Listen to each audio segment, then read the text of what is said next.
Hey, welcome back to BCB Live, the safest station in the nation. You're joined not only by Drive Safe Dave, but by Jennifer as well with Kenworth. And she gave us her last name. And I was like, all right, last second. I was like, all right, it's just Jennifer. I'm not going that last name right now.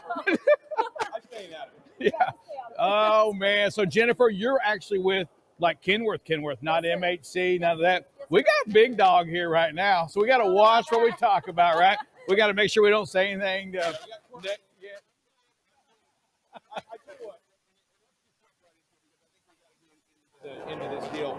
You're here to talk a little bit about electric, right? Because it's we're headed that way, right? I mean, it's going. What is do we have like a year? There's a specific year, right? We want to be at, right? Everything electric. I mean, that's a long time. That's a long ways away. All electric, right? 2050, long term, right? But I would say, I won't be here. But there are certain goals, like 2040. By 2024, we want to have. He won't be here then either. You'll be around in 2024. You should. I hope so. I mean, I'd really like to hear that. Yeah, exactly. You already wrote me off.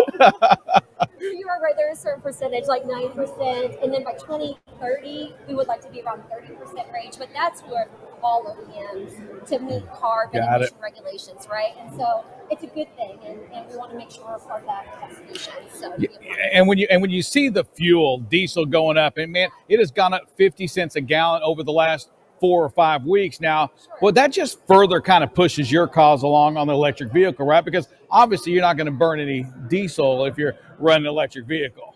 Right. Yeah. So, it just helps us out, helps us with the government, and helps be a part of it. So, and honestly, even fleets, they're excited about it too, and so are dealers, right? They want to have a solution. There's not going to be one solution for everything. They're not going to be all diesel or all EV. There's going to be a combination of both. You're going to have to have all kinds of solutions. I mean, we're not going to fight this thing. I know but I would have told you, Dave and Jennifer, I would have said 5 years ago, I would have said, this is never going to happen, right? I mean, right. And how this has really changed. I mean, it's real. It exists today, right? It has been, and it's actually been existing on retail cars for several years. Chevys, Bolts, they've been out there. Overseas, the EVs actually been out there a little bit longer here in the States, so it's nothing new. It's just we're now starting to get ramped up. Utility companies are trying to get the infrastructure ready to go to support the EV infrastructure to make sure there's enough power to charge. Yeah, and we talk about that, and I think that's great. I'm excited for the idea.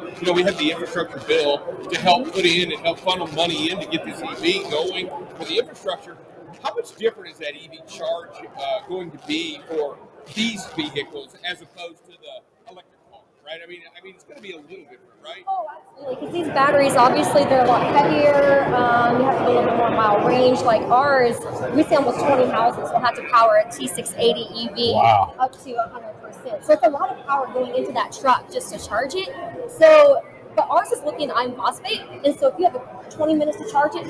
You're not going to degrade the batteries. Quick charges we actually promote, and it won't hurt the life of the batteries. Oh wow! I didn't, right? Yeah. Wow, yeah. That's absolutely everything opposite of what they said about our phones, right? For years, it's totally different than my cell phone. Don't let it die and then charge it. No, don't need to do that. So if we had a yard like this that had 16 acres of paved yards, and we were a trucking company, we had full of EVs, we wouldn't just have a bunch of extension cords running from here out there, right? I mean, it's not like that, right? You're not got one on, we're good, take it in.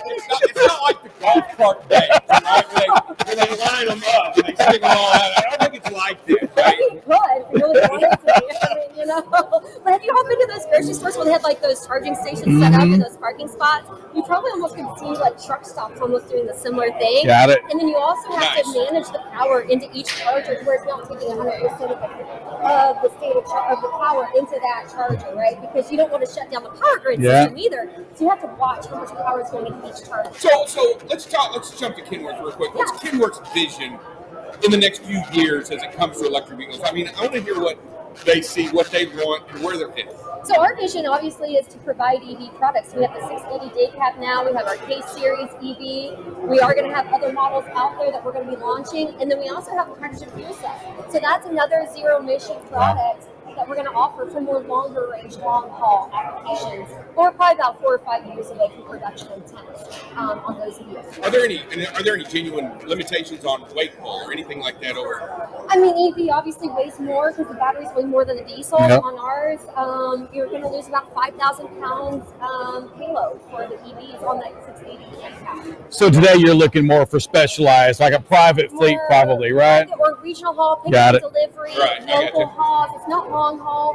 You want to keep it more localized and to where you can charge it. We're seeing a lot around the ports, you know, Dryage, pick up and delivery, UPS, FedEx, things like that. Some of that's just local pick up and delivery. So what do the drivers say? I mean, have you heard the feedback from the drivers? What do they say about that EV? They love it, actually, because it actually gets up and goes. It has a lot of power. You can get up to 660 horsepower. Like, it will put you back. It's fun to drive. I'm telling you, we even have one customer, like, literally skidding. Like, they're literally skidding the tires while they were trying to turn because they were going so fast in the corner. It's a lot of fun. So I didn't think about that because I drove my first Tesla up in San Francisco. I drove my first Tesla about 2 months ago. I've never driven a faster vehicle than that. I didn't even think about the truck kind of like that, though, right? I mean, it's when you push, it's gone. It's wow. And they're quiet too. So like if you're in let's say in a neighborhood and you're delivering late at night, you don't want to make a lot of noise. These do not. The EVs do not make noise. You don't even know what's running. There's no engine brake. There's no. There's no engine brake coming through town. Let me tell you something else. If you're in a neighborhood, you may have made a wrong turn, though, too, in a big truck. But if you are, you can do that. If you want to challenge it, go through the neighborhood. I get it, yeah, but you just may have made a wrong turn, is all I got to say. You're parking in the driveway. Yeah, that could happen as well. So exciting things getting ready to happen. Do you see, are there any markets that you all are looking at the EVs over others? Are you looking like Dallas area, Houston, Kansas City, the big metropolitan areas? You know, honestly, we're looking at all areas. To be honest, there's a lot of states with grants out there. Texas actually has probably the best EV grants out there, and better than California and Colorado. Wow. Which is incredible. I would have never thought that. Wow. Obviously, we're heavily focused in California because they're going to go CARB, so they're going to actually require zero-emission vehicle sales mandatory in 2024, a certain percentage. So obviously, we're hitting heavy there. We're hitting it to other states that are going to follow CARB. But honestly, we're going to sell them wherever there is infrastructure and also support, making sure there's chargers to be there for support for customers to charge the product. What are some of the greatest challenges that you're facing out there? I mean, that you really are ready to tackle on? Is it knowledge by the customer? Is that really where we're at? Because I mean, for me, I feel comfortable around a diesel, right? I mean, I've been around trucks a long time. I feel comfortable around. It's not that I'm opposed to electric vehicles. It's kind of like, does that make sense that I'm a little out of my comfort zone? It is, but you know what? It's interesting because it's been like, I don't know how many decades did we go from horse and buggy to a diesel engine combustion truck? I mean, you got to think from one horse and buggy to that. People were probably really scared, a little risky going to a new locomotive, like a new motor vehicle, right? Right, absolutely. That's the same thing. We are in a new technology phase in our lives with vehicles, and I think it's that uncertainty. They don't know. There's no secondary market. You don't know what it's going to be like when you sell it and how long it's going to be. So there's a lot of unknowns, which is risky.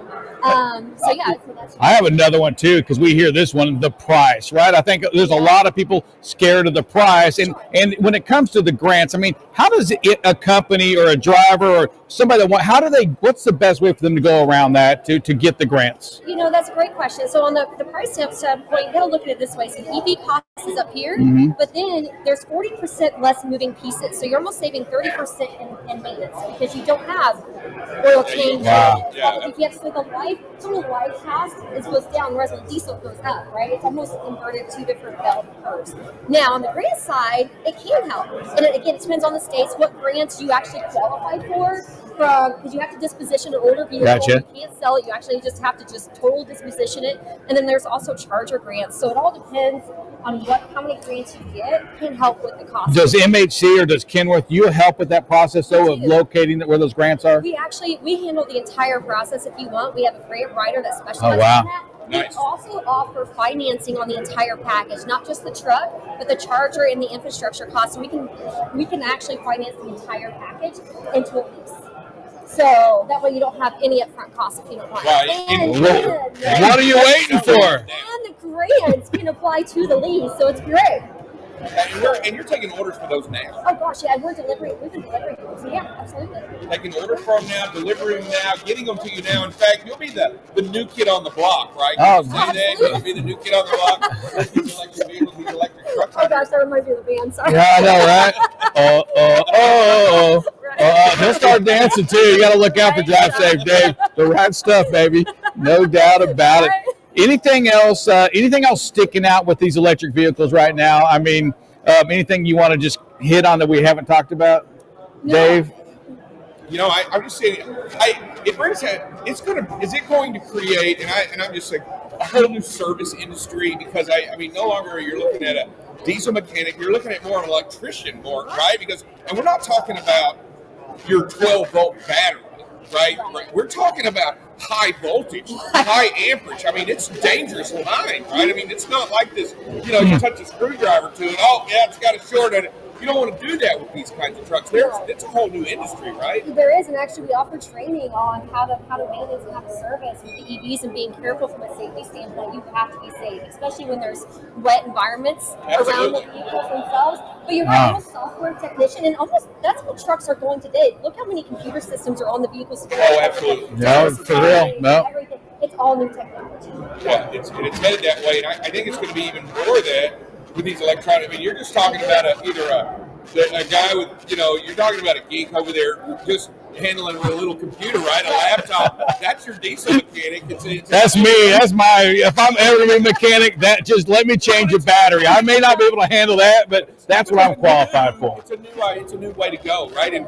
But we're not fully leaving where we're at now. No. We're supplementing what we're doing with electronic vehicles. We're turning a corner, but we're still here, right? Oh, we're going to be diesel a long time. It's not going away. In my opinion, a long time. It's not going away. You can't. There's like too many vocational applications out there that are going to rely on the diesel combustion engine. So we're just going to have options. All right, love options, Jennifer. I want to thank you for being on the show today. Drive Safe Dave. I'll say thank you for him. He don't ever say thank you. I got to get you. Here we go. I got to get you to look at the camera. I got to state your name, all of it, who you're with, and that you're watching BCB Live, the safest station in the nation. Can you do that? Sure. Jennifer Colorcells, Kenworth Truck Company. I'm here live with BCB Live, safest station in the nation. All right, she knocked it out. We'll be back in about 30 seconds with more BCB Live, the safest station in the nation.